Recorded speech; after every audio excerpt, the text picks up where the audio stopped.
o'clock every day, Serena Drury would call her mum Betty. It's absolutely devastating for her because that phone call doesn't come. She was my best friend. And every Sunday, Serena and Craig Day would visit her parents, Colin and Betty, for dinner. And this particular Sunday, when she died, I didn't come home. On that Sunday in July last year, their car had been hit by a 19-year-old who drove straight past a giveaway sign. I didn't know where that was. At 55 and 54 years old, Serena and Craig lost their lives. But the teenager responsible gets to live out the rest of his. He won't spend a day behind bars. He got off scot-free. He's got a future. We've got nothing. Serena was the local florist. Craig, her close friend of 7 years, a third-generation truck driver. And he was just a helper in the shop.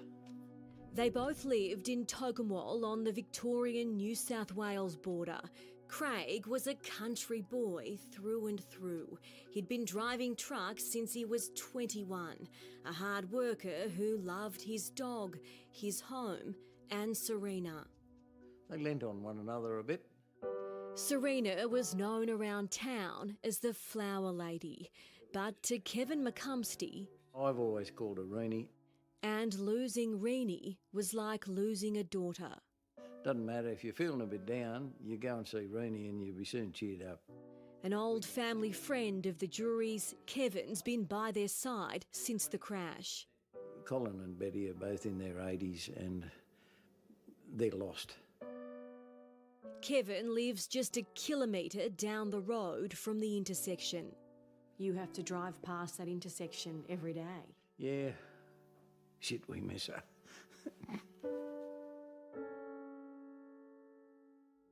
On the day of the crash, Serena and Craig were in his Toyota Hilux. When this guy came through the giveaway sign and ploughed into him, Craig was in the passenger seat beside her that got hit first. They were hit and pushed metres by a Ford Ranger driven by Bart Moore. At the time of the crash, Bart Moore was on his provisional licence, or P1s. In New South Wales, you hold that licence for at least 12 months. But even with his little experience on our roads, Moore thought he knew best. On that Sunday afternoon, Moore drove straight through this intersection. He'd later tell a court that he'd never seen a car here before, and that's why he thought he didn't have to slow down. Just surmising that there's not going to be anyone there, that's ridiculous. There's nothing restricting his view. Reports tell of a young man who sat and sobbed in an Albury court. It's reported Judge Jennifer English was told how Moore tried to help Serena and Craig out of the wreckage, but they were pronounced dead at the scene. The court heard while slumped on the roadside. Moore said, "I've done bad. I want my mum." We have the worst road toll since 2010. Now a 20-year-old, reports say Moore held his head in his hands while victim impact statements were read in court. Craig's sisters saying, "It's a hole that can't be filled. I'm broken. Counselling doesn't fix it, nor does a bottle of wine." Our family has been shattered by the recklessly dangerous actions of another. During the hearing, it's reported that Moore told them, "I'm disgusted in myself because I've taken 2 innocent lives." If he was a bit remorseful, he'd call round home and say sorry, or even make a phone call. Kevin and the Drurys aren't buying Moore's remorse.